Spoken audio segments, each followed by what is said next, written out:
You never know who is holding your life in their hands. When a ruthless hospital administrator fired a quiet ICU nurse for breaking protocol, she thought she was just clearing payroll. She had no idea she had just benched the Pentagon's most highly classified medical rescue operative ghost lead. The fluorescent lights of Oak Haven Medical Center's intensive care unit hummed with a sterile, unforgiving energy at 2 a.m. For Victoria Skye, a 34-year-old charge nurse, the quiet was just another operational baseline. Victoria was entirely unremarkable to the untrained eye. She kept her blonde hair tied in a tight, unyielding bun, rarely spoke about her past, and never engaged in the break room gossip. To the rest of the staff, she was just an exceptionally calm nurse who took the hardest shifts and never complained. But Victoria was not just a nurse. Before she wore scrubs, she wore Kevlar. The tranquility of the ward shattered when the monitors in room 4 began screaming. The piercing, rhythmic alarm of a vital signs crash cut through the silence. Code Blue Room 4. "We have massive hemorrhaging," shouted Chloe Adams, a first-year nurse whose voice cracked with panic. Victoria moved. She didn't run. She glided with a terrifying mechanical efficiency that seemed entirely out of place in a frantic civilian hospital. She pushed through the glass doors of room 4. On the bed lay Arthur Pendleton, a 58-year-old trauma patient who had survived a devastating multi-car pileup the day before, only to have his internal surgical repairs suddenly fail. Blood was rapidly pooling in his abdominal drain, his blood pressure plummeting to catastrophic levels. Dr. Richard Caldwell, the exhausted attending physician, rushed into the room, his eyes wide as he looked at the monitors. "He's bleeding out. The spleen repair ruptured. Push fluids get him on max pressors. We need to stabilize him for the OR." "Pressors aren't holding, doctor. He's bottoming out," Victoria stated, her voice eerily steady as she rapidly adjusted the IV lines. "If we wait for the OR, he codes in 3 minutes. We need a Reboa catheter to clamp the aorta internally right now." Dr. Caldwell wiped sweat from his forehead. "We don't have authorization. The new administration locked the Reboa kits in the surgical pharmacy. It takes a dual signature requisition and a 20-minute transport time." Enter Margaret Hinsley. Margaret was Oak Haven's newly appointed Vice President of Clinical Operations. A former corporate auditor with a master's in healthcare administration, she viewed the hospital not as a place of healing, but as a sprawling spreadsheet of liabilities, profit margins, and supply chain metrics. In her crusade to cut costs, she had strictly regulated high-ticket emergency trauma equipment, insisting that ICU staff were overusing them to bypass surgical consultation protocols. 20 minutes is 17 minutes too late, Victoria said, her eyes locked on the fading heartbeat on the monitor. "He will die." "I can't authorize a bypass, Victoria. Margaret will have my medical license and she'll fire you," Dr. Caldwell stammered, paralyzed by the bureaucratic red tape wrapping around his patient's throat. Victoria looked at Arthur Pendleton. She saw a father, a husband, a life slipping away over a signature. She had spent 5 years in the dusty, blood-soaked valleys of the Middle East, patching together special operations soldiers under heavy artillery fire. She had not survived hell just to watch a man die in a sterile room in Chicago because an accountant wanted to save a few dollars on inventory. "I'll take the heat," Victoria said. Before Caldwell could protest, Victoria spun around and marched out of the room, heading straight for the secure emergency trauma locker at the end of the hall. It was sealed with a heavy-duty combination padlock and a red tamper-evident tag, Margaret Hinsley's personal mandate. Victoria didn't bother looking for the key card or the requisition forms.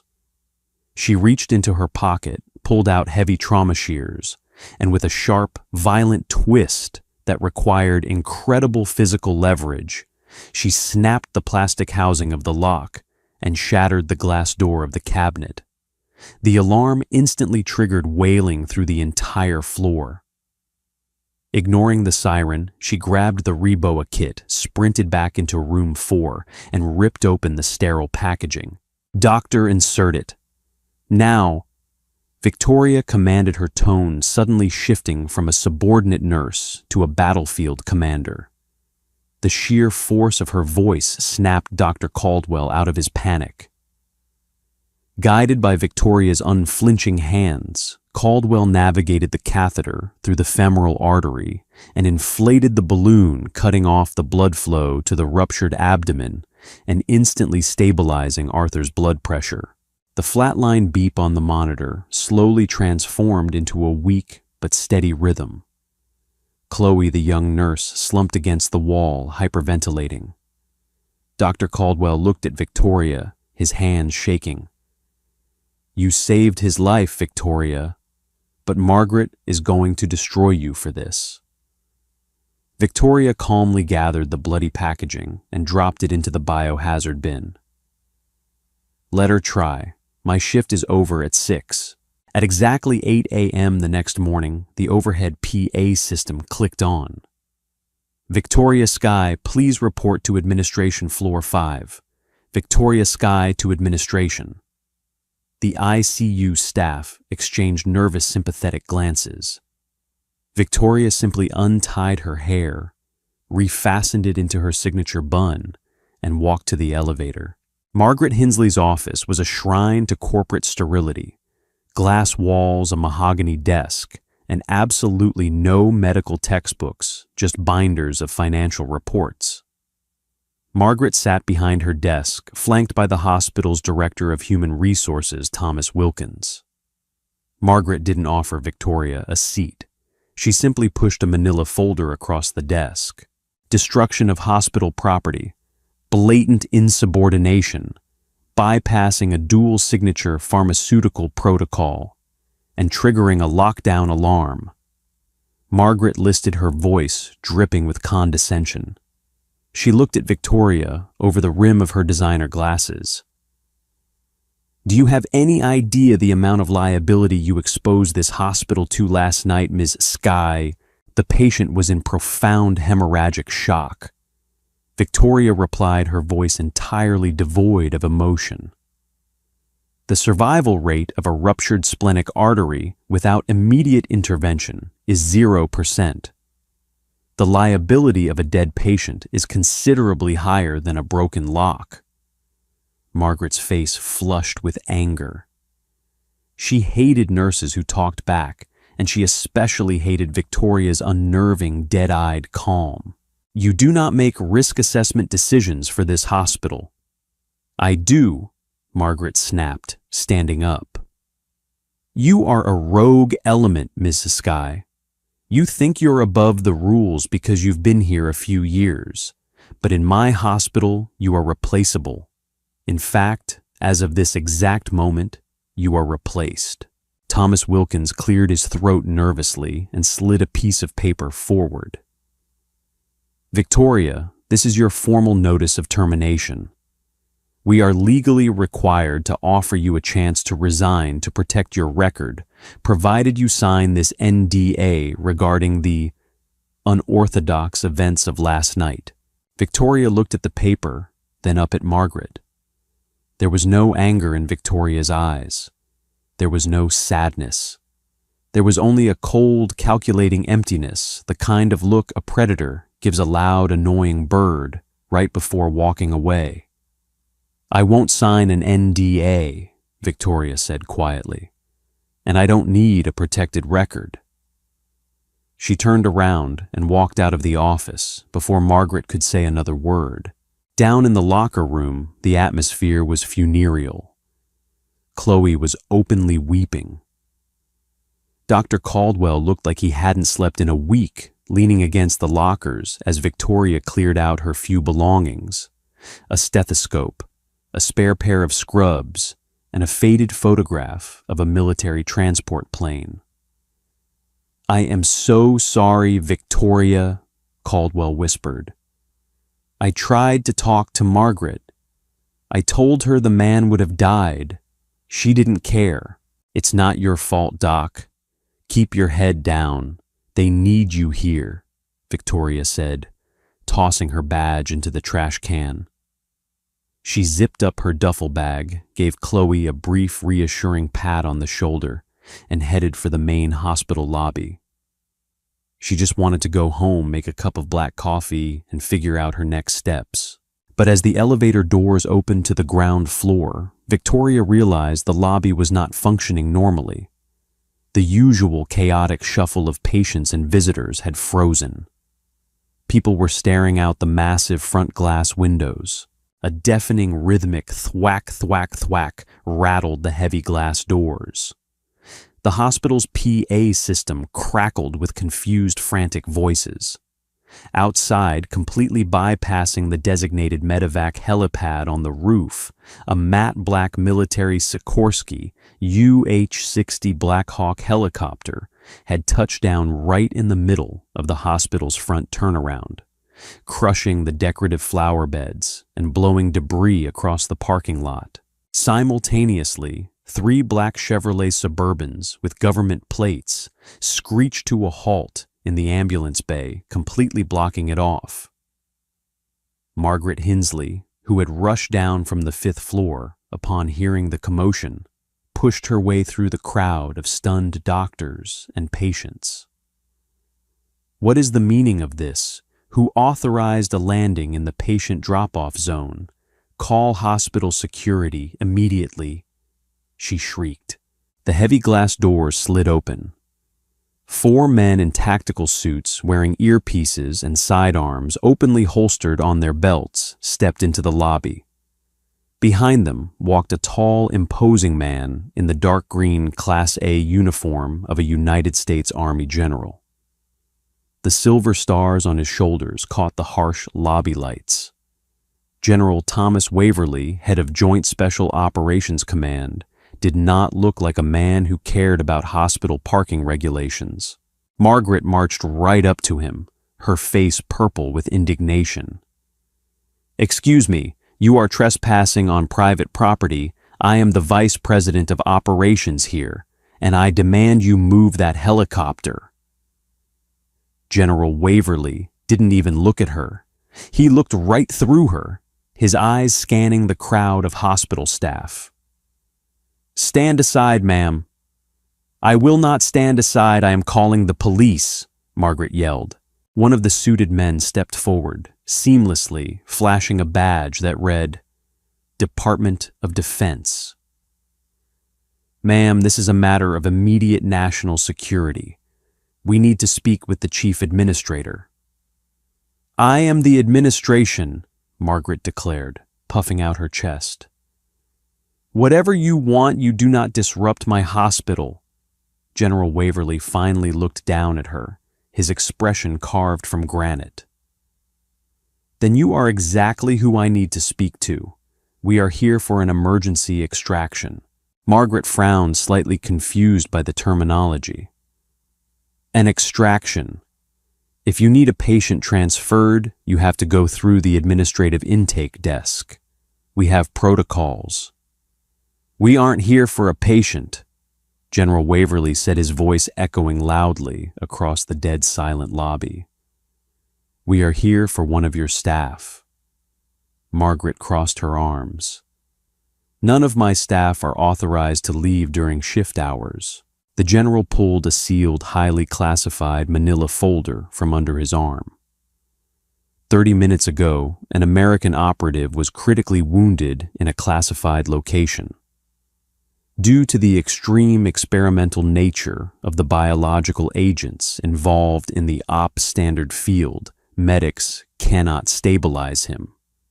There is exactly one person on the face of this earth who developed the counter-protocol for this specific trauma. Margaret rolled her eyes. Well, General, you must be mistaken. This is Oak Haven Medical Center. We have cardiologists and pediatricians. We do not employ covert military personnel. General Waverly ignored her arrogance. He raised his voice so it carried across the entire lobby. I am looking for a former Tier 1 forward surgical rescue lead. Classified clearance level Yankee White. Call sign Ghost Lead. Margaret scoffed, a genuine laugh escaping her lips. Ghost Lead. What kind of ridiculous joke is this? I run a civilian hospital. I know every single doctor and nurse on my payroll. There is no one here by that name. From the back of the crowd, near the pharmacy corridor, a quiet, steady voice cut through the tension. He's not looking for a doctor, Margaret. The crowd parted like the Red Sea. Victoria Skye, carrying her duffel bag, walked forward. She stepped past a stunned Dr. Caldwell and a wide-eyed Chloe. She stopped 10 feet from the general, dropped her bag, and stood perfectly straight, an unconscious military posture taking over her body. General Waverly snapped a crisp salute. Ghost Lead. The general said, his voice laced with absolute respect. We need you back. Wheels up in 2 minutes. Margaret Hensley's jaw dropped. The color completely drained from her face as she looked from the imposing general to the quiet, unassuming nurse she had literally just fired and escorted out of the building 10 minutes ago. Skye, Margaret whispered, her voice trembling. What is... She's just a nurse. She broke a padlock. General Waverly turned his cold gaze onto Margaret. This woman spent 6 years running black site trauma operations behind enemy lines.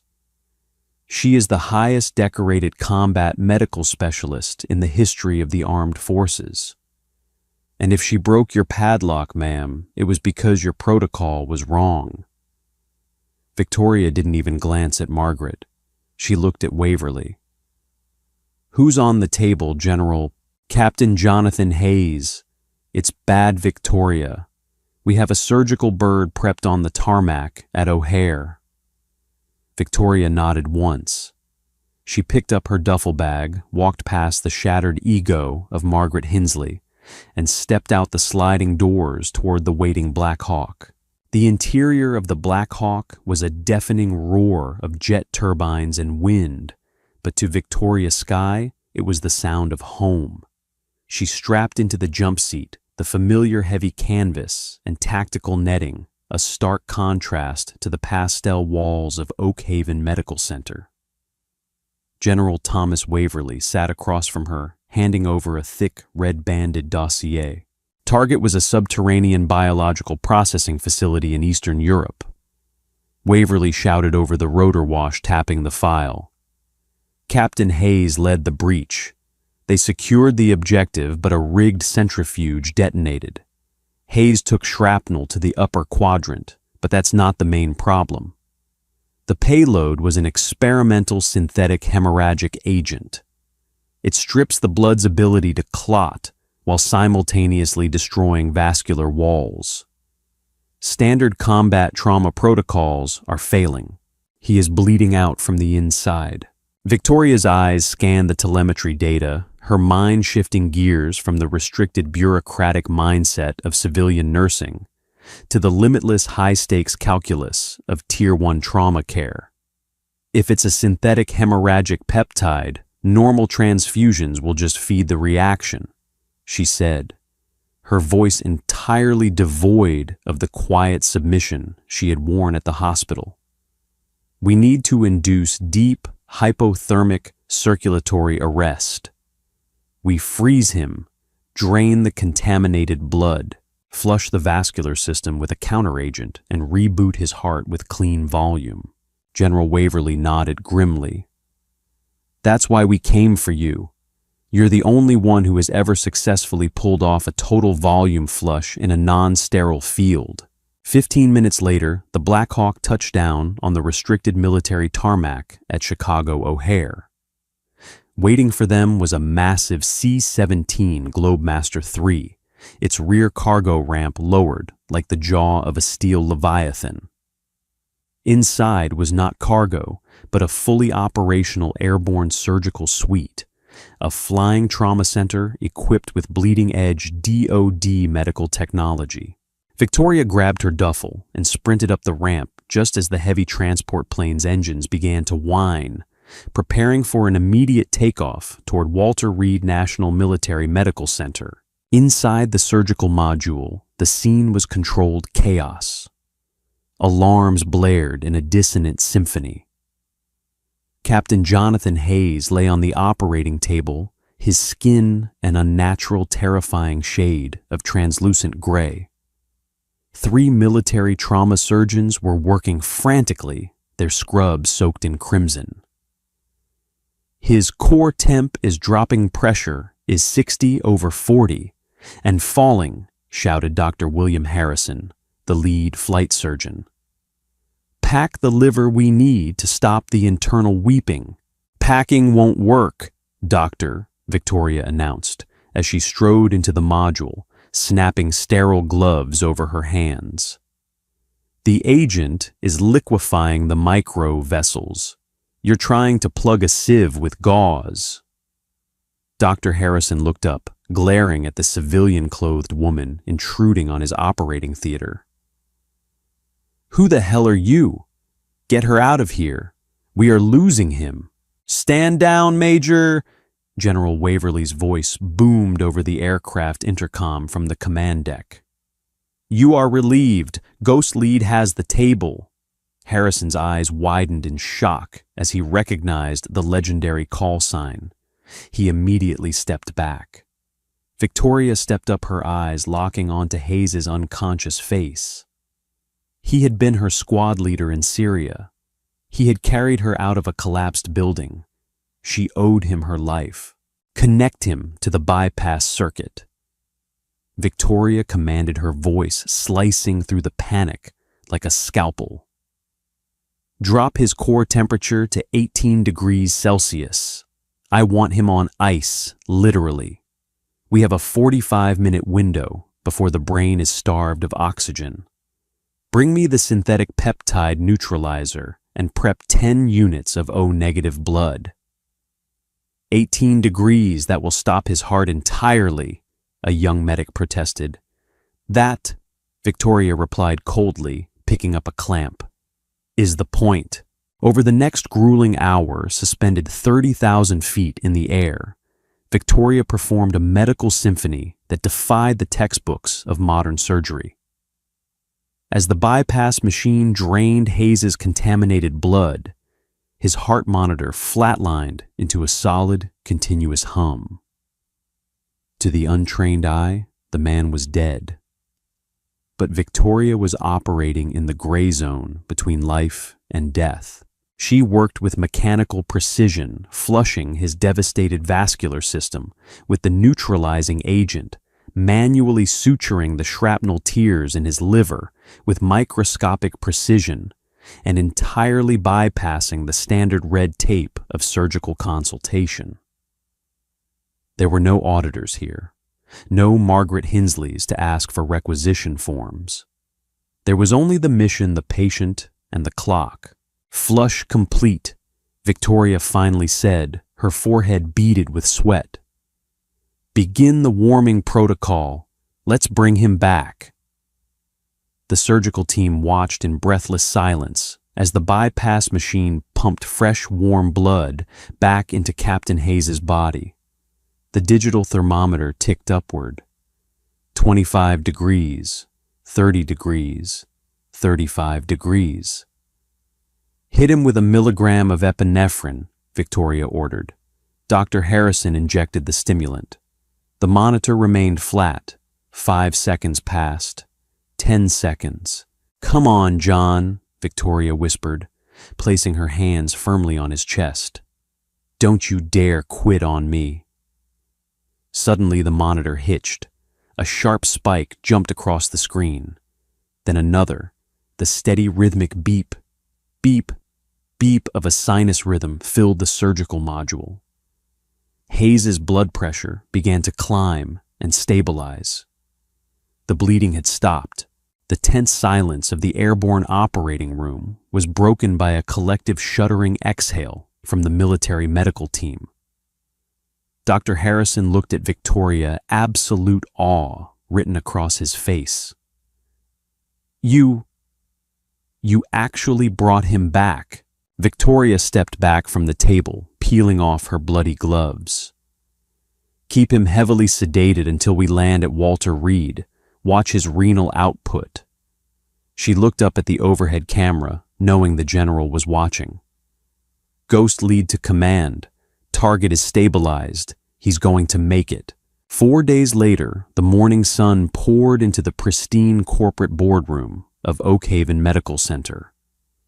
Margaret Hinsley sat at the head of the long mahogany table, projecting next quarter's financial forecasts on the screen. She felt entirely invincible. The bizarre military intrusion earlier in the week had been swept under the rug as a classified training exercise, and she had successfully purged Victoria Sky from her payroll, sending a clear message to the rest of the staff. Protocols were absolute. "As you can see by restricting emergency inventory access, we've cut overhead in the ICU by nearly 14%, Margaret proudly explained to the hospital's board of directors. "And what about the mortality rate?" asked Richard Brooks, the chairman of the board, his brow furrowed. "I received a highly concerning anonymous email from Dr. Caldwell regarding a patient who nearly died due to a locked Reboa kit." Margaret waved a hand dismissively. "Dr. Caldwell is overly emotional. The situation was handled. The rogue nurse who broke the lock has been terminated with cause. Order has been restored." The heavy oak doors of the boardroom suddenly swung open. Margaret stood up, her face flushing with instant fury. "Excuse me, we are in a closed executive session. How did you get past security?" Walking into the room were 3 individuals. 2 of them were men in crisp, dark suits carrying heavy leather briefcases. The 3rd person walking directly in the center was Victoria Sky. She was no longer wearing faded scrubs or a messy bun. She wore a sharp-tailored navy suit, an official DOD identification badge clipped to her lapel, and a look of absolute unyielding authority. "What is the meaning of this?" Margaret demanded, pointing a trembling finger at Victoria. "You are banned from this property. I will have you arrested." "Sit down, Margaret," Victoria said. Her voice wasn't a yell. It was a quiet, razor-sharp command that instantly sucked the oxygen out of the room. The 2 men in suits stepped forward.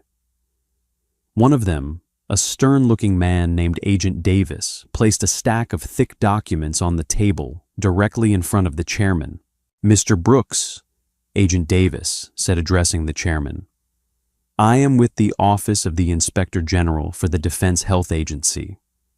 Oak Haven Medical Center receives over $40 million annually in federal grants through the TRICARE network to treat veterans and military personnel." Chairman Brooks looked alarmed. "Yes, we are very proud of our military partnership. Is there a problem?" "There is a massive problem," Victoria interjected, stepping up to the table. "Under the terms of the Federal Defense Health Care Act, any civilian hospital receiving Tier 1 federal funding must maintain unrestricted immediate access to emergency life-saving equipment. Furthermore, penalizing or terminating medical staff for bypassing administrative delays to save a critical patient is a direct violation of federal medical compliance." Margaret's face went pale. "This is absurd. She destroyed hospital property. She's a disgruntled ex-employee trying to exact revenge." Agent Davis opened his briefcase. Ms. Skye is not a disgruntled employee, Ms. Hensley. She is a highly decorated military operative and the newly appointed Federal Medical Compliance Overseer for the Great Lakes DoD network. We have spent the last 4 days conducting a deep dive forensic audit of your administrative policies. He handed a red-stamped folder to Chairman Brooks. Your Vice President of Operations, Agent Davis, continued, has systematically endangered patient lives to artificially inflate her financial metrics, directly violating the terms of your federal contracts. She locked away critical trauma gear, withheld necessary medications, and threatened doctors with termination. Because of these gross violations, the Defense Health Agency is prepared to immediately revoke Oak Haven's federal funding and open a criminal negligence investigation into this hospital. The boardroom erupted into chaos. Chairman Brooks aggressively flipped through the documents, his face turning an apocalyptic shade of red as he saw the undeniable proof of Margaret's dangerous cost-cutting policies. Margaret, Brooks said, his voice trembling with rage, you told this board these cuts were administrative redundancies. You locked up life-saving equipment. You fired a nurse for saving a man's life. I was protecting the bottom line. Margaret stammered, her corporate armor entirely shattered. She looked around the table, realizing no one was coming to her defense. I was doing my job. You wanted profits. We wanted efficiency, not a body count, Brooks roared. He slammed the folder shut. He looked at Victoria, then back to Margaret. Margaret Hensley, you are terminated. Effective immediately. You will clear out your desk under the supervision of hospital security, and you will surrender your administrative licenses pending the federal investigation. Margaret stood frozen, her mouth opening and closing like a fish out of water. The sheer speed of her downfall was staggering.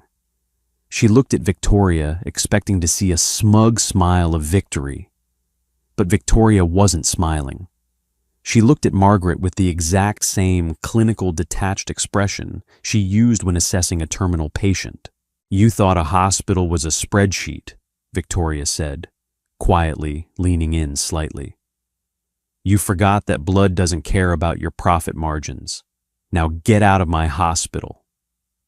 10 minutes later, the entire ICU staff crowded around the nurses' station, watching in stunned, gleeful silence as Margaret Hensley was escorted down the hallway by 2 armed security guards clutching a cardboard box of her desk belongings.